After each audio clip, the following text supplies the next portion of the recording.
विद्यार्थियों, विगत अंक में हमने तव्यत् तव्यान्यर्ह सूत्र की व्याख्या करते हुए उनसे संबंधित जो रूप थे उनकी हमने सिद्धि की थी, जैसे चेतव्य है, चयनीय है।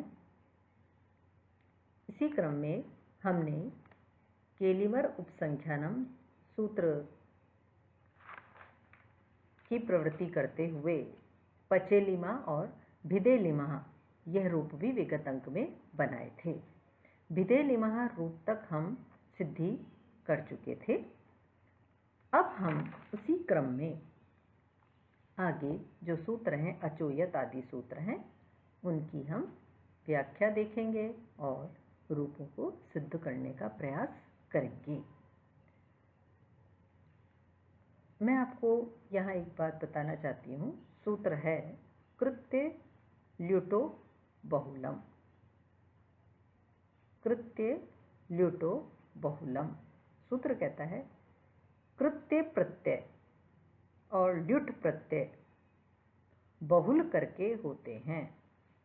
कृत्य ल्युटो बहुलम सूत्र कहता है कृत्य प्रत्यय और ल्युट प्रत्यय जो हैं बहुल करके होते हैं। यहाँ बहुल से तात्पर्य क्या है यह हम समझेंगे। बहुल के 4 प्रकार वैयाकरण कहते हैं। बहुल के 4 प्रकार वैयाकरण कहते हैं। पहला, कहीं प्रवृत्त हो जाना। कहीं प्रवृत्त हो जाना। दूसरा, कहीं प्रवृत्त न होना। कहीं प्रवृत्त हो जाना। दूसरा, कहीं प्रवृत्त न होना। तीसरा, कहीं विकल्प से प्रवृत्त होना। कहीं विकल्प से प्रवृत्त होना। और चौथा, कहीं कुछ और ही हो जाना। कहीं कुछ और ही हो जाना। तो कृत्य और ल्युट प्रत्यय बहुल करके होते हैं। तो बहुल से तात्पर्य यहाँ वैयाकरण क्या मानते हैं कि कहीं प्रवृत्त हो जाना, कहीं प्रवृत्त ना होना, कहीं विकल्प से प्रवृत्त होना और कहीं कुछ और ही हो जाना। ये बहुल के 4 प्रकार वैयाकरणों के द्वारा बताए गए हैं। इससे संबंधित जो भी बात जहाँ आएगी आपको जब सूत्र की व्याख्या करेंगे तब समझा देंगे। अभी हम सूत्र समझते हैं अचोयत। अचोयत आपको ध्यान आ रहा होगा कि सबसे पहले हमने जब कृदंत प्रकरण का प्रारंभ किया था तब हमने वहाँ यह सूत्र समझा था अचोयत वा स्वरूपो। जब हमने सूत्र पढ़ा था वा अस्वरूपो अस्त्रियाम, वा अस्वरूपो अस्त्रियाम, ये सूत्र जब हमने पढ़ा था, व्याख्या करी थी, तब वहाँ अचोयत सूत्र की भी बात हमने करी थी कि अजन धातु से परे यत प्रत्यय होता है।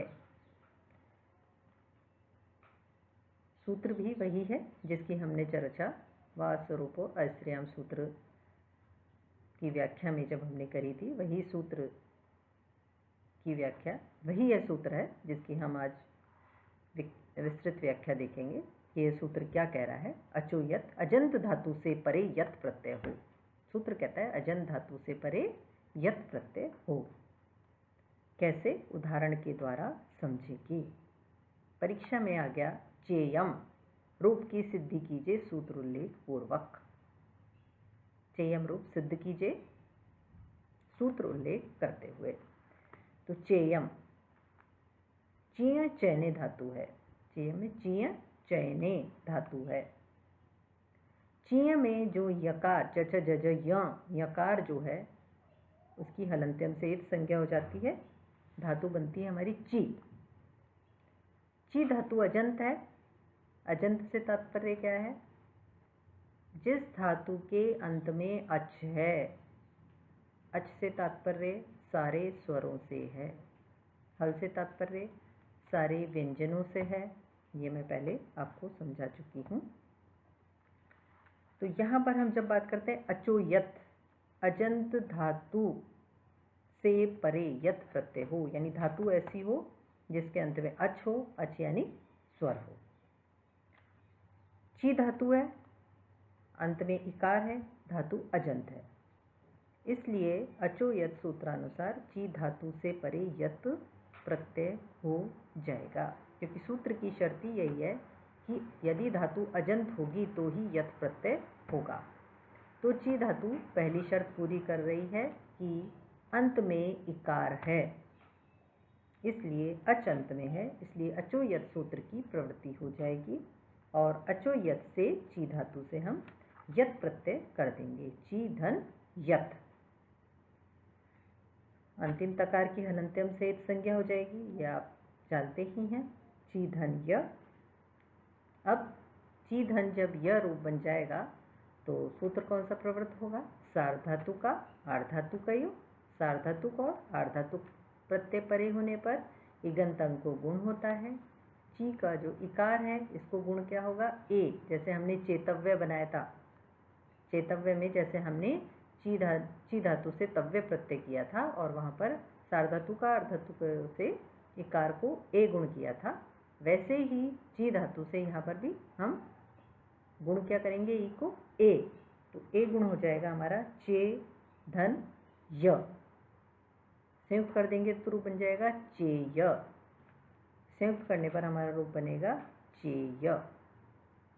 चेय रूप यहाँ पर जब बन जाता है उसके पश्चात वही प्रक्रिया रहेगी, कृत तद्धित समासाश्चय से प्रातिपदिक संज्ञा सुओजस सूत्र से सु आदि प्रत्ययों का प्रयोग करके हमारा रूप बनेगा चेयम, रूप निष्पन्न हो जाएगा। पुनः हम देखेंगे, अचोयत से हमने रूप बनाया चेयम, चेयम में चीय चैने धातु है, चीय, चीय में यकार जो है उसकी इत संज्ञा हो जाएगी, धातु रहेगी ची। ची धातु से हम यहाँ पर अचोयत से यत प्रत्यय करेंगे। जब हम यत प्रत्यय करेंगे तो तकार की, यत के जो तकार है उसकी हलंत्यम से संज्ञा हो जाएगी। सार्व धातु का आर्धातुकयों से यहाँ पर यत जो आर्धातुक प्रत्यय परे है, इसके परे रहने पर ची का जो ई है इसको गुण एकार होकर चे धन य रूप बनेगा चेय। फिर कृत तद्धित समासाश्चय से प्रातिपदिक संज्ञा सुओजस सूत्र से सु आदि प्रत्ययों का प्रयोग करके हमारा रूप चेयम रूप निष्पन्न हो जाएगा। इसके पश्चात सूत्र आता है ईद यति। इसकी व्याख्या परीक्षा में पूछी जाती है। ईद यति परीक्षा की दृष्टि से महत्वपूर्ण है ये सूत्र। ईद यति, ईद यति सूत्र कहता है यति, यति यानी यत परे रहने पर, यति यानी यत प्रत्यय यदि परे है तो आकार को ईकार आदेश कर दीजिए। यत प्रत्यय यदि परे है तो आकार को ईकार, दीर्घ ईकार आदेश कर दीजिए। रूप बनेगा देयम और ग्लेयम, रूप बनेगा देयम और ग्लेयम। जैसे हम देयम की सिद्धि करेंगे, देयम रूप की सिद्धि करते हुए हम इस सूत्र को समझेंगे कि देयम में किस प्रकार से ईद यति सूत्र प्रवृत्त हुआ और तुलना करेंगे कि चेयम में वह सूत्र की प्रवृत्ति क्यों नहीं हुई। देयम, देयम में दा धातु है, दा धातु से हमने अचो यत से यत प्रत्यय किया। अजंत धातु है, इसकी अचो यत से यत प्रत्यय की प्रवृत्ति हो जाएगी, क्योंकि सूत्र अचो यत कहता है अजंत धातु से परे यत हो। दा धातु अजंत है, अजंत धातु से परे यत प्रत्यय हुआ। अब यहाँ पर बना दा धन यत, सूत्र प्रवृत्त हुआ ईद यति। ईद यति सूत्र कहता है यत प्रत्यय परे हो तो आकारांत धातुओं से परे यत प्रत्यय परे हो तो आकार को ईकार आदेश हो जाता है। यहाँ पर दा धातु आकारांत है, इससे परे यत प्रत्यय परे है। सूत्र की दोनों शर्तें यहाँ पर मौजूद हैं। पहले धातु आकारांत हो, उससे परे यत प्रत्यय होना चाहिए। यत प्रत्यय परे है, धातु आकारांत है, इसलिए यहाँ पर दा का जो आ है इसको ई दीर्घ ईकार आदेश होकर दी धन य रूप निष्पन्न हो जाएगा। पुनः सूत्र की प्रवृत्ति होगी। सार्ध धातु का आर्ध धातु का यह सूत्र, आर्ध धातु के यत प्रत्यय परे होने पर ई को ए आदेश कर दे धन य यह रूप बनेगा देय। आगे की प्रक्रिया वही रहेगी। कृत तद्धित समासाश्चय से प्रातिपदिक संज्ञा सुवौजस से सुआदि प्रत्ययों की प्राप्ति होगी और विशेष्य अनुसार यहाँ पर विभक्ति लाने से देयम आदि प्रयोग सिद्ध हो जाएंगे। तो यहाँ पर हमको ईद यति सूत्र की प्रवृत्ति क्यों करनी पड़ी और अचोयत में हमने ईद यति सूत्र की प्रवृत्ति नहीं करी। यदि कोई प्रश्न आपसे पूछे कि आपने चेयम में यह ईद यति सूत्र की प्रवृत्ति क्यों नहीं करी, तो इसका उत्तर यही है कि ईद यति सूत्र कहता है आकारांत धातु से परे यत परे होने पर ही आकार को ई दीर्घ इकार आदेश होता है। धा धातु आकारांत है, यत प्रत्यय परे है, इसलिए यहाँ पर ईद यति सूत्र की प्रवृत्ति हो जाएगी। किंतु चेयम जहाँ हमने रूप बनाया था वहाँ पर ची इकारांत धातु, ह्रस्व इकारांत धातु थी, आकारांत नहीं थी। हालांकि यत प्रत्यय परे वहाँ पर भी था, पर धातु इकारांत थी, आकारांत नहीं थी, इसलिए वहाँ पर ईद यति सूत्र की प्रवृत्ति नहीं हुई है। और माफी चाहूँगी, और देयम सूत्र में ईद यति सूत्र की प्रवृत्ति इसलिए हुई है क्योंकि यहाँ पर आकारांत है धातु, इसलिए आपको ई आदेश दीर्घ ई, ये ध्यान रखें आप कि ईद यति सूत्र दीर्घ ईकार आदेश करता है। दीर्घ ईकार आदेश होकर दी धन यह रूप निष्पन्न होकर गुण आदि कार्य होकर हमारा रूप देय रूप निष्पन्न हो जाता है। तो आज हमने अचोयत सूत्र की व्याख्या करते हुए चेयम और देयम इन दोनों रूपों को भी सिद्ध किया, दोनों की तुलना करी कि ईद यति सूत्र देयम में क्यों प्रवृत्त हो रहा है और चेयम जो हम देयम में क्यों प्रवृत्त हो रहा है, ईद यति सूत्र चेयम में क्यों नहीं हो रहा है, यह हमने समझा।